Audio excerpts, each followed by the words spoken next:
The alarm sirens wailed across New Washington City. It was the third time this week, but everyone knew this time was different. Through gaps in the clouds, people could see the flashes of light in the night sky. The orbital defense platforms were firing at something big. In the underground command center beneath the Pentagon, Admiral Frank Patterson stared at the holographic display. Dozens of red triangles moved steadily toward Earth. Each triangle represented a Viridian warship. Each warship could destroy an entire city. "How long?" Patterson asked. "At current speed, the main fleet will reach Earth in 18 hours, said the analyst beside him. Patterson nodded grimly. He had hoped for more time, but hope was in short supply these days. Humanity had been fighting the Viridians for nearly 7 years. 7 years of watching human colonies fall one after another. 7 years of retreating closer and closer to Earth. Now, only Earth, Mars, and a handful of lunar bases remained in human hands. And soon, perhaps nothing would. "Send the message to Captain Morgan. Authorization code Phoenix. Tell her it's time." The analyst looked up in surprise. "Sir, Project Phoenix isn't ready for deployment. Dr. Kelly reported just yesterday that—" "I know what the report says," Patterson interrupted. "But we're out of options and out of time. Send the message." Across the city, in a secure hangar hidden beneath what appeared to be an ordinary office building, Captain Lisa Morgan felt her comm unit vibrate. She read the message twice to be sure. Then she took a deep breath and headed for the elevator. That would take her down to the real hangar, 90 stories below the surface. When the doors opened, she saw the USS Defiant. The ship looked deceptively small from the outside, only about 300 meters long with its sleek, dark hull. But inside were technologies that no other human vessel possessed. It was humanity's last, desperate gamble. "Captain on deck," called Commander Eric Daniels when she walked onto the bridge. The crew snapped to attention. "At ease," said Lisa. She looked around at the faces of her crew. Some she had served with for years. Others were new, specialists in the experimental systems installed on the Defiant. All of them knew they might never see Earth again. "We've received Phoenix authorization," Lisa announced. "Departure in 2 hours. Department heads report to the briefing room immediately." In the briefing room, Lisa faced her senior officers across the table. "The Viridian main fleet will reach Earth tomorrow," she began. "Admiral Patterson has authorized Project Phoenix effective immediately." "But the phase drive isn't ready," said Lieutenant Olivia Wright, the young engineer who had helped design many of the ship's unique systems. "We've only managed partial phase shifting in tests. A complete phase could tear the ship apart, which is why we need to fix it before we engage the enemy," Lisa replied calmly. "How long do you need?" Olivia ran calculations in her head. "If I divert power from non-essential systems and reconfigure the containment field, maybe 48 hours. "You have 24, said Lisa. "We need to be in position before the Viridians begin their assault on Earth." Commander Daniels frowned. "Even with the phase drive working, we're one ship against hundreds." "That's the point," Lisa said. "They won't be looking for one ship. They'll be focused on Earth's defenses. We can slip behind their lines and hit them where they're vulnerable." "And where's that?" asked Chief Warrant Officer Samantha Miller, the weapons specialist. Lisa activated the holographic display. It showed the Viridian fleet formation. Here, and here," she said, highlighting 3 points in the enemy formation: supply ships, communication relays, and most importantly, the command carrier. "The Viridians have a rigid chain of command. If we can disrupt it, we might buy Earth enough time to evacuate more civilians." The officers exchanged glances. They had all seen the reports. Earth was predicted to fall within a week of the Viridian arrival. The most optimistic projections gave humanity a month at most. "Questions?" Lisa asked. "What's our exit strategy?" asked Dr. Alan Kelly, the civilian scientist who had developed the phase drive theory. Lisa met his eyes. "There isn't one. Not yet. Our mission is to disrupt the Viridian attack and gather intelligence on their weaknesses. Once that's done, we'll improvise." The room was silent for a moment. "I won't order anyone to come on this mission," Lisa continued. "If you wish to stay and help with the Earth evacuation, speak now and there will be no mark on your record." No one spoke. "Then prepare your departments for departure. Dismissed." As the others filed out, Commander Daniels stayed behind. "You think we can really make a difference?" he asked quietly. "One ship against an empire that's conquered half the known galaxy?" Lisa smiled thinly. "They won't see us coming, Eric. Sometimes that's all the advantage you need."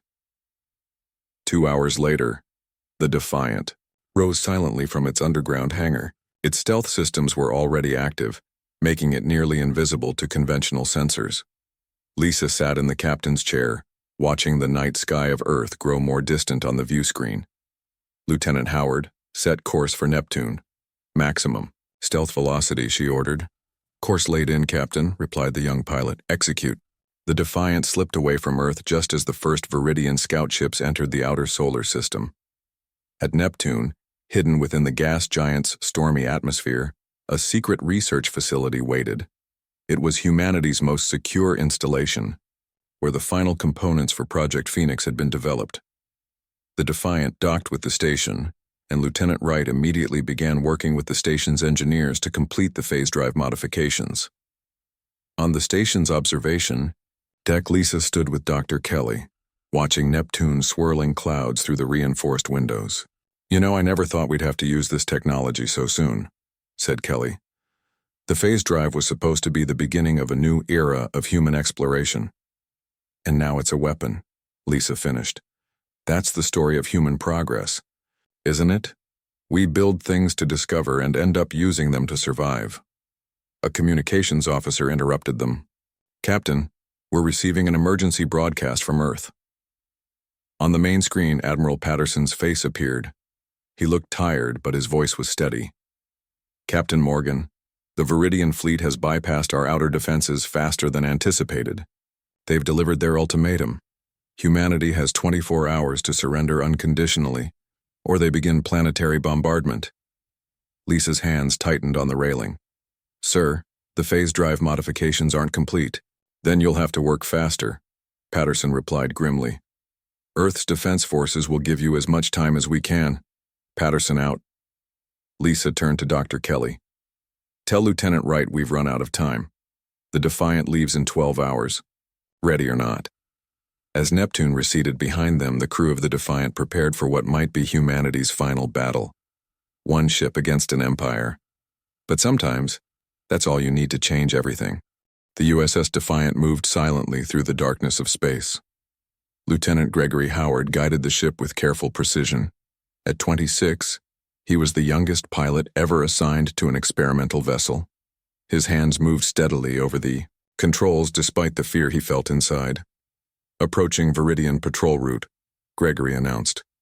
"ETA 3 minutes." Captain Lisa Morgan nodded. "All stations, prepare for phase shift test." This would be their first real test of the phase drive since leaving Neptune. If it worked, they would become nearly invisible to Viridian sensors. If it failed, they would be detected instantly. In the engine room, Lieutenant Olivia Wright made final adjustments to the phase drive controls. Sweat beaded on her forehead as she worked.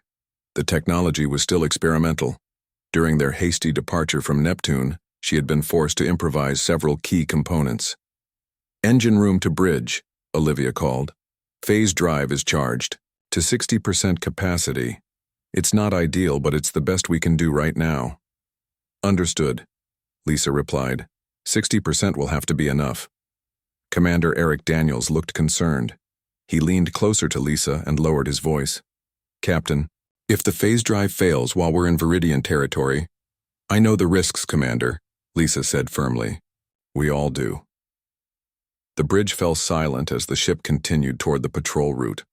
On the main screen, they could see 3 Viridian destroyers moving in a standard search pattern. Each destroyer was at least twice the size of the Defiant and carried enough firepower to reduce a small moon to rubble. "Phase drive activation in 30 seconds, Lisa announced. "All hands, brace for possible system fluctuations." Throughout the ship, crew members secured loose equipment and prepared for the unknown. No one had ever used a phase drive in actual combat conditions before. Activating phase drive in 3, 2, 1. Olivia counted down from the engine room. A strange vibration ran through the ship. The lights flickered. Several crew members reported feeling momentarily dizzy. On the displays, the ship's outline became blurry as the phase drive shifted the Defiant partially out of normal space. Phase shift holding at 43%, Olivia reported. It's not perfect, but it should be enough to mask our signature. From their sensors, Lisa nodded. Proceed toward the patrol, Lieutenant Howard. 1/4 impulse. The Defiant moved slowly toward the Viridian destroyers. Everyone on the bridge held their breath. If the Viridians detected them now, they would have no chance of escape. The minutes stretched painfully as they approached the first destroyer. It was massive up close, its hull covered in strange geometric patterns that seemed to shift and change as they watched. We're directly in their sensor range now, said Diane Powell, the communications officer. If they can see us, they'd be reacting.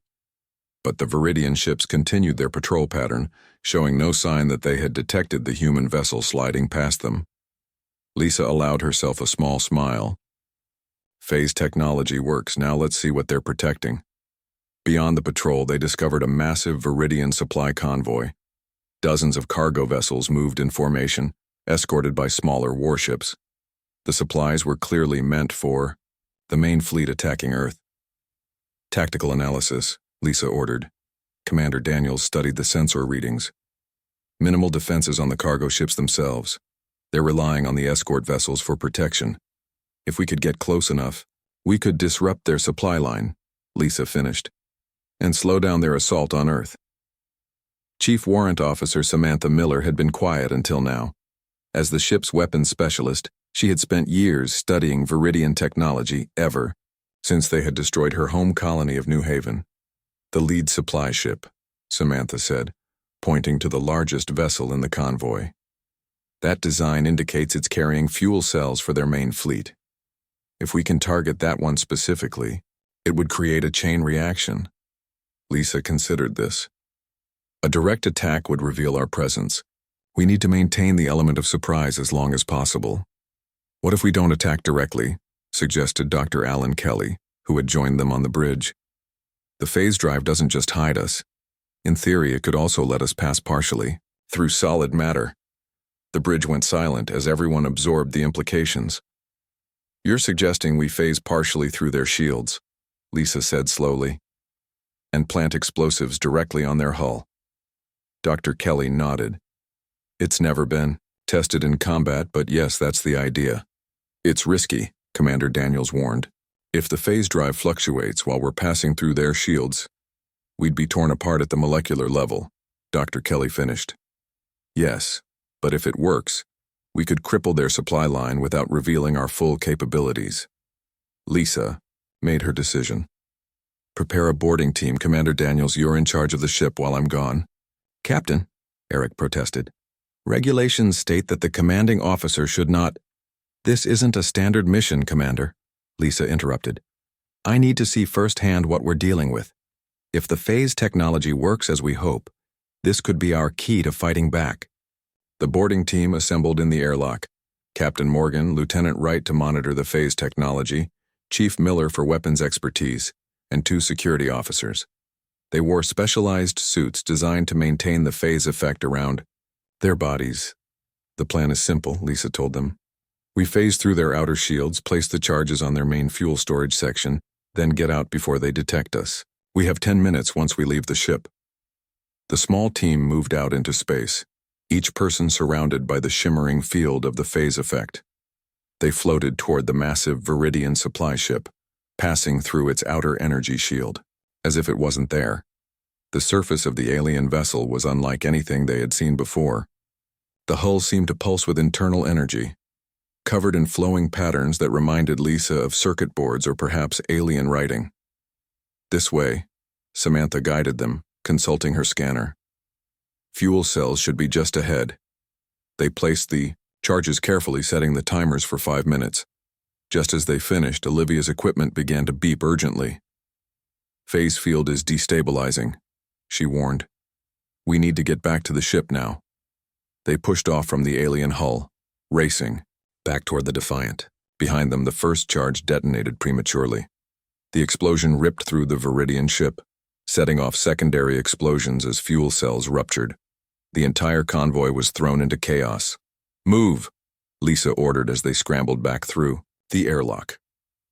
"Lieutenant Howard, get us out of here, maximum speed." The Defiant accelerated away as the Viridian convoy erupted in a series of massive explosions. Alarms blared throughout the ship as the phase drive struggled to maintain their concealment. "Phase drive failing," Olivia reported urgently. "We need to drop out of phase now or risk catastrophic failure." "Do it," Lisa ordered. "Then set course, away from the convoy. Random vector. We need to be gone before they figure out what happened." As the Defiant raced away, the crew watched the destruction they had caused. For the first time in years, humans had successfully struck back against the seemingly invincible Viridian Empire. It was a small victory, but it was just the beginning. News of the supply convoy attack spread quickly through the Viridian fleet. On the massive command carrier Eternal Dominion, High Commander Scifistories slammed his four-fingered hand against the control panel. Two subordinate officers flinched at his anger. "How is it possible?" Scifistories demanded. "The humans have no ships capable of penetrating our patrol lines."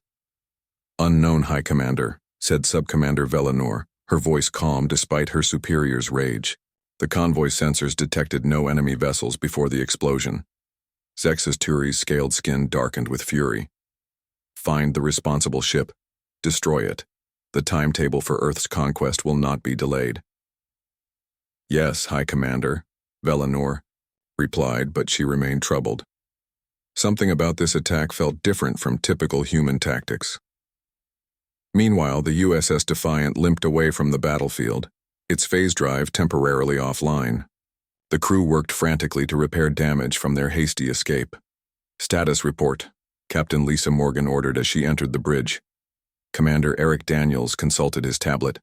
"Phase drive is down for at least 12 hours. Minor hull. Damage on decks 3 and 4. No casualties." "And our location?" "We're in the Omega sector near what used to be the New Eden colony." Lisa felt a pang at the mention of New Eden. It had been one of the first human colonies to fall to the Viridians 3 years ago. "Any sign of pursuit?" "None so far," Eric said. "But they'll be looking for us now." Chief Medical Officer Nathan Rivers entered the bridge. "Captain, you should come to the medical bay. We found something interesting when treating Lieutenant Wright's injuries." In the medical bay, Olivia Wright sat on an examination table. Her arm was bandaged where she had been cut during their hasty return to the ship. "I'm fine, Captain," Olivia insisted. "Just a scratch." "Show her," Dr. Rivers said. Olivia reluctantly rolled up her sleeve. Her skin around the bandage had a strange, shimmering quality, almost like it wasn't fully solid. "What am I looking at?" Lisa asked. "Residual phase effect," Dr. Rivers explained. "When the phase drive malfunctioned, Lieutenant Wright was directly exposed to the energy field. Some of her cells are still partially phased." "Is it dangerous?" "I don't think so," Dr. Rivers said. "The effect is already fading. But it gave me an idea."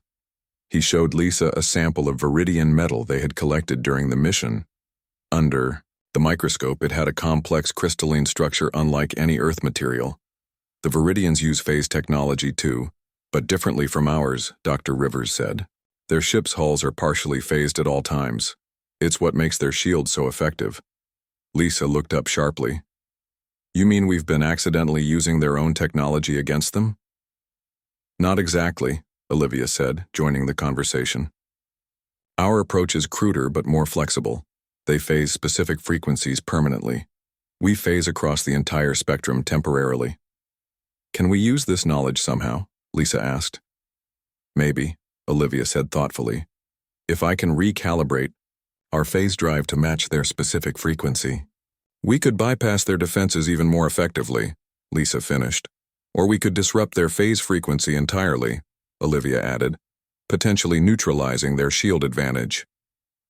Meanwhile, Communications Officer Diane Powell made a surprising discovery. While monitoring Viridian communications, she noticed patterns in their transmission encryption. "Captain," Diane called when Lisa returned to the bridge. "I think I can partially decode their communications. Their language follows mathematical patterns similar to binary code." Lisa leaned over Diane's console. How much can you understand? About 20% right now, Diane admitted. But it's enough to get the gist of their messages. They're organizing search parties to find us, and… She paused, frowning at her screen. There's something big happening. Some kind of ceremony, planned on Earth in 7 days. A victory celebration, Commander Daniel said grimly. They're that confident they'll win. Or, Lisa suggested, they already consider Earth defeated, which means 7 days from now their leadership will be gathered in one place. The crew exchanged glances as they realized what she was suggesting. That would be suicide, Eric said. Finally. Even with our phase technology, we can't attack their entire fleet. We don't need to attack the entire fleet, Lisa replied. Just the command carrier. Viridians have a rigid command structure. Cut off the head, and the body fails, Samantha Miller finished. It could work, but we need to fix the phase drive first, and upgrade it based on what we've learned, Olivia added. Lisa nodded. Set course for the Hades Nebula. The radioactive gases will help mask our signature while we make repairs. As the Defiant changed course, they detected an emergency signal on an old human frequency. It was coming from New Eden Colony. It could be a trap, Eric warned, or survivors, Lisa countered. We can't ignore it. The Defiant approached the colony cautiously. Once a thriving settlement of 50,000 people, New Eden now appeared to be a ghost town. Buildings stood empty, some damaged by the initial Viridian attack years ago. Lisa led a small away team to the surface. The phase suits would hide them from Viridian sensors, but they had to be careful. The phase drive was still not fully repaired. They followed the signal to an underground bunker. Inside, they found nearly 200 human survivors led by Kyle Spencer, a former colonial defense officer. We couldn't believe it when we heard, Kyle said after they verified the away team was human. A single ship attacking Viridian convoys? Most thought it was just a rumor to boost morale. It's no rumor, Lisa assured him. But our ship is damaged. We need supplies and a safe place to make repairs. Kyle hesitated. The Viridians mostly ignore us now. They took what they wanted years ago. But they still have automated patrols. If they detect your ship, we can hide the Defiant in the old mining caverns, suggested Maya West, the colony's chief engineer. The mineral deposits will help mask its signature. While the Defiant underwent repairs in the cavern, Maya helped Olivia understand more about Viridian technology. The colonists had spent years studying the aliens' equipment, learning their weaknesses. Their technology is more advanced than ours in most ways, Maya explained, showing Olivia a salvaged Viridian device. But it's also rigid, standardized.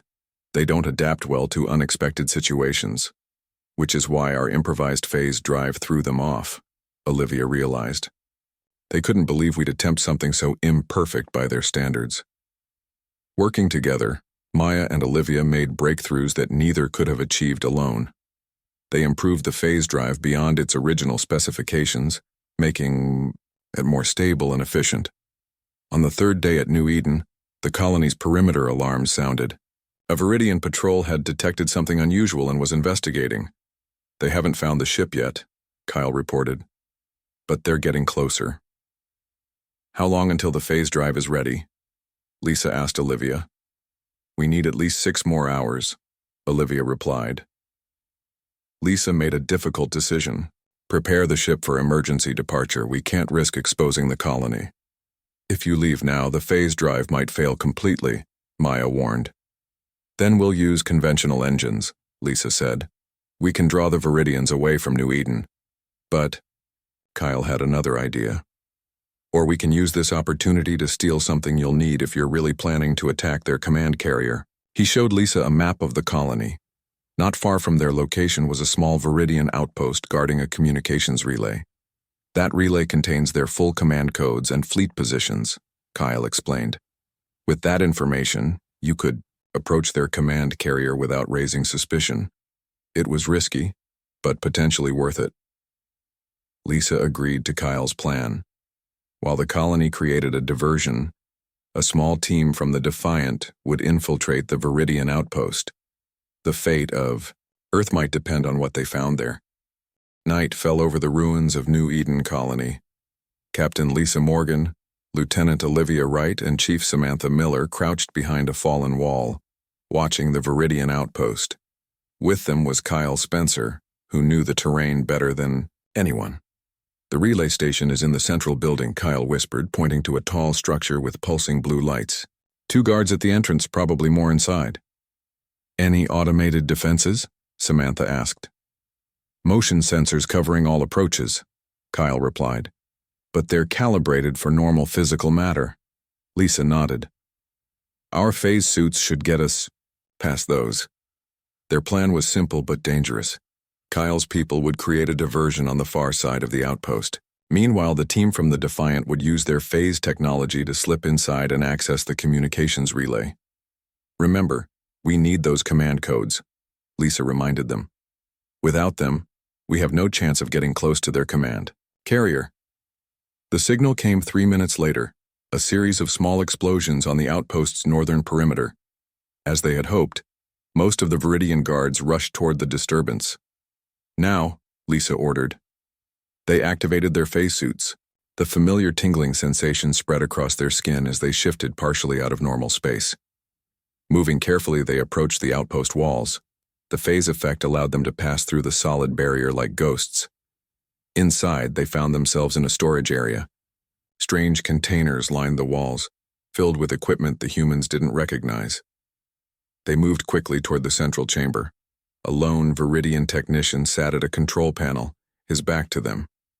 The alien was taller than a human, with scaled skin and a ridge of bony plates running down his spine. 4 long fingers tapped at symbols on a floating display. Samantha moved silently behind the technician. With one quick motion, she applied a sedative patch to the alien's neck. The Viridian slumped forward, unconscious. "We have maybe 10 minutes before they notice he's not responding," Samantha warned. Olivia went to work on the relay terminal. The alien technology was advanced, but after her time studying Viridian devices with Maya, she understood the basic principles. "Their security is incredible," Olivia muttered, as her fingers moved across the controls. "Multiple layers of encryption." "Can you break it?" Lisa asked. "Not exactly," Olivia replied. "But I can create a duplicate access node. Basically trick it into thinking we're authorized users." As Olivia worked, Lisa and Samantha kept watch. Through the windows, they could see Viridian guards still focused on the northern distraction. "Got it," Olivia finally exclaimed. "Downloading. Their command codes and fleet positions now."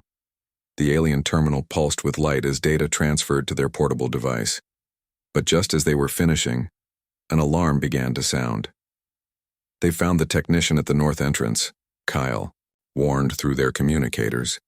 "All units returning to the outpost." "Time to go," Lisa ordered. They activated their phase suits again and moved toward the wall. But before they could pass through, the lights in the room changed to a pulsing red pattern. "Phase dampening field," Olivia realized with alarm. "They're blocking our phase frequency.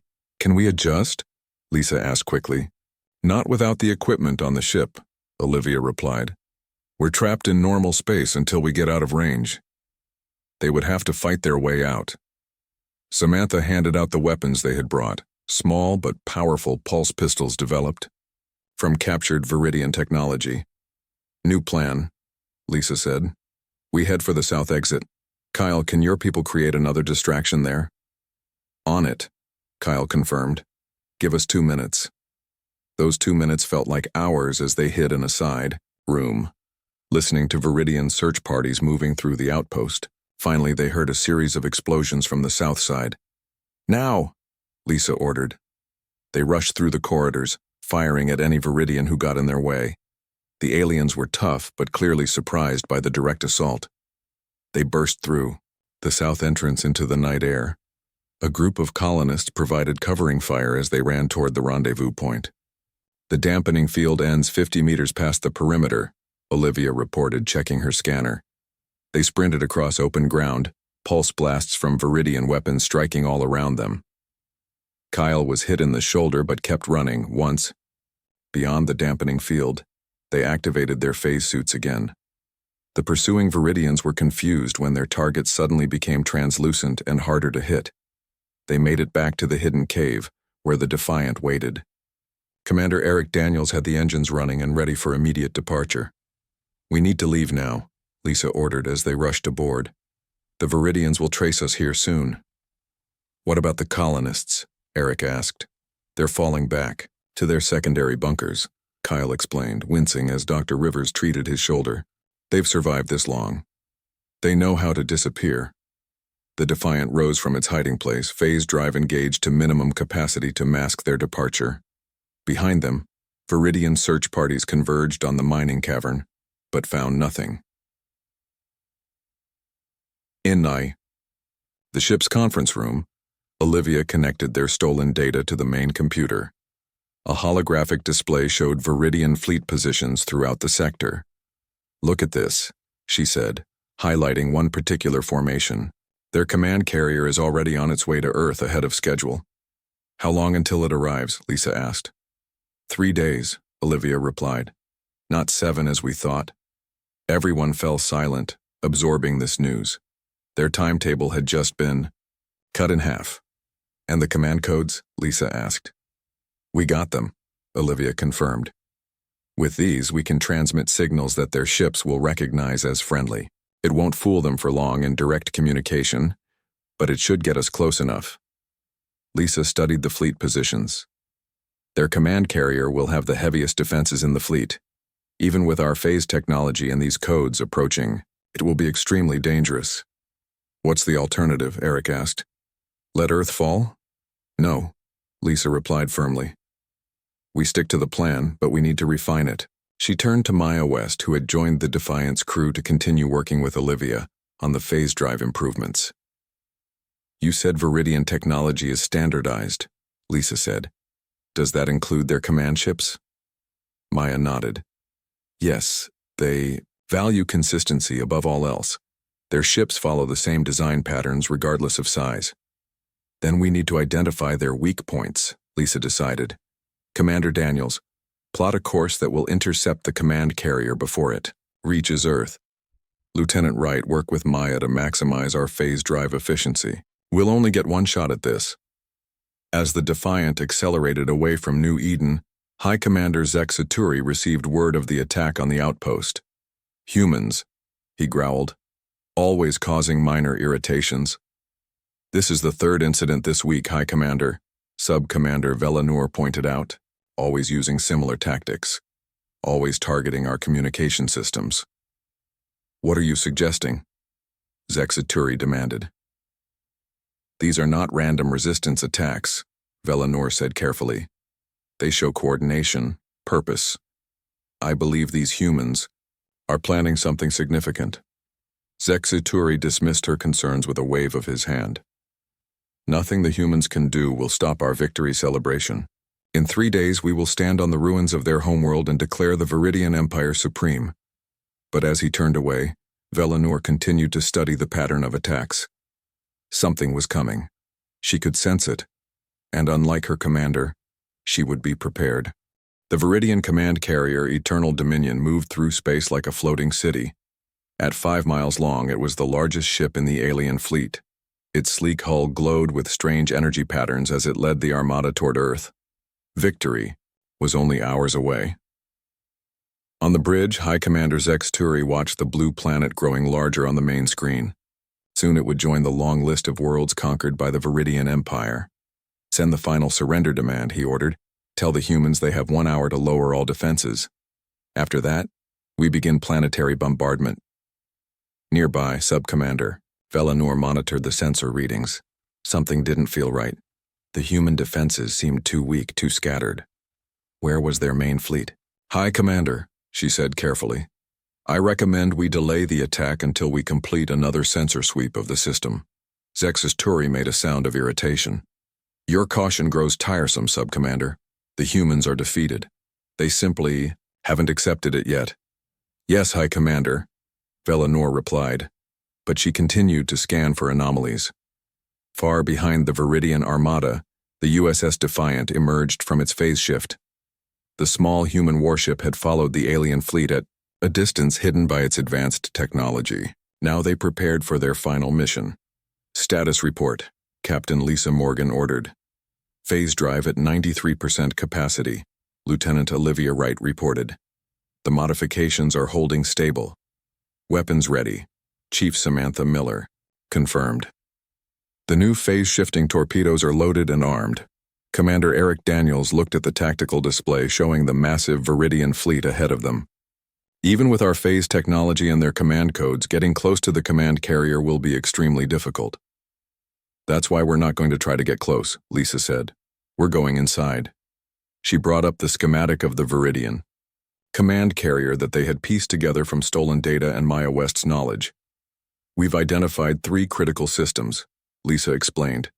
The main power core, the command center, and the communications array. If we can disable all 3, the entire Viridian command structure will collapse. You're planning to take the ship from the inside out, Eric realized. Lisa nodded. A small team will phase directly into the command carrier while the Defiant creates a diversion. The crew exchanged nervous glances. It was a desperate plan, but they had no alternatives left. Commander Daniels, you'll command the Defiant, Lisa continued. Lieutenant Howard will pilot. Your job is to stay alive and be ready to extract us once we complete the mission. And if you don't complete it? Eric asked quietly.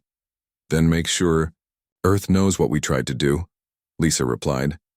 Either way, the Viridians will learn that humanity doesn't fall easily.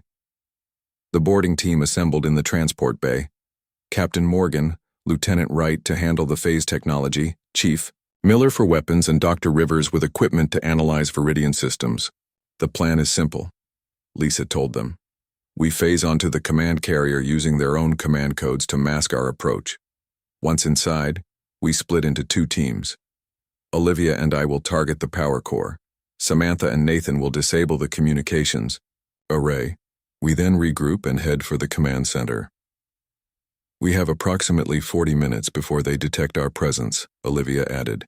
After that, the phase effect will begin to destabilize. They checked their equipment one last time. Each team member carried a phase stabilizer, weapons and explosive charges designed to work against Viridian technology. Ready? Lisa asked. They nodded. Defiant, initiate diversion, Lisa ordered through her communicator. The USS Defiant suddenly decloaked near the outer edge of the Viridian fleet. It fired several conventional torpedoes at the smaller ships, then immediately jumped back into phase shift. The Viridian vessels scrambled to respond to the sudden attack. Diversion initiated, Commander Daniels reported. Good luck, Captain. Phase.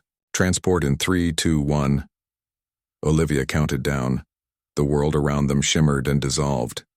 For a brief, terrifying moment, they existed in neither normal space nor phase space, but somewhere in between. Then reality solidified again and they found themselves in a dim corridor with smooth, curved walls. We're in, Lisa whispered. Section 47, maintenance level, just as planned. They split into their assigned teams and moved out. The corridors of the Viridian command carrier were strangely empty. Most of the crew was likely at battle stations, preparing for the conquest of Earth. Lisa and Olivia made their way toward the power core.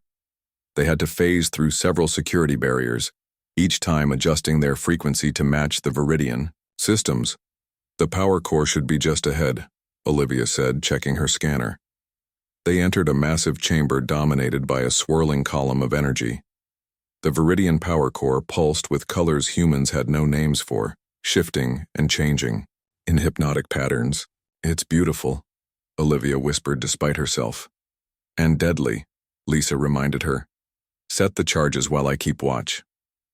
Olivia worked quickly, placing phase-shifting explosives at key points around the power core. Each charge was designed to disrupt the energy flow rather than cause a catastrophic explosion.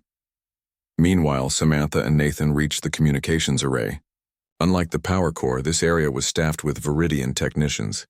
They used their phase suits to remain partially invisible, moving carefully between the alien workers. There, Nathan pointed to a central control node. That's the main communication processor. Samantha placed her charges while Nathan kept watch. They were nearly finished when an alarm suddenly blared throughout the ship. They've detected us, Samantha said. Across the ship, Lisa's communicator beeped. Captain, our position is compromised, Samantha reported. Charges are set, but we're facing resistance on the way to the rendezvous point. Understood, Lisa replied. We're almost done here. Stick to the plan. Just as Lisa and Olivia finished setting their charges, the chamber door slid open. High Commander Zexturi himself entered, flanked by armed guards. Humans, he hissed, his voice filled with contempt. I should have known. Behind him stood Subcommander Velinur, her expression unreadable. You are too late, Zexturi continued. The attack on Earth has already begun. Your world burns as we speak. You might want to check your communications, Commander, Lisa replied calmly, her finger hovering over the detonator. I think you'll find things aren't going quite as planned. Zexturi's eyes narrowed. Then his communication device chimed. What is it? He snapped. High Commander, came a frantic voice. We've lost contact with the forward fleet. Some kind of energy disruption is spreading through our ships. Lisa pressed the detonator. Throughout the massive command carrier, the charges detonated simultaneously. The power core flickered, the lights dimmed, and for the first time in centuries of Viridian conquest, their invincible command ship faltered. Now, Lisa ordered. She and Olivia activated their phase suits at maximum power. They phased through the floor, dropping to the level below where Samantha and Nathan waited. To the command center, Lisa ordered. As chaos spread throughout the ship, the human team fought their way to the heart of the Viridian command structure. With power fluctuating and communications disrupted, the once orderly alien crew fell into confusion. In the final chamber, Lisa transmitted the signal they had prepared, a broadcast to every human colony and outpost that still existed. The image of the crippled Viridian command carrier spread across the galaxy. People of Earth and the colonies, Lisa said, the Viridian fleet is vulnerable. Their command structure is broken. Now is the time to fight back. Across dozens of worlds, humans who had been living under Viridian control saw the message. Resistance fighters who had been waiting for a sign took up arms. And in Earth orbit, the remaining human defense forces launched a desperate counterattack against the suddenly disorganized Viridian fleet. As the USS Defiant swooped in to extract the boarding team, Lisa looked back at the massive command carrier. For the first time in 7 years of war, she allowed herself to feel something like hope. One ship had changed everything.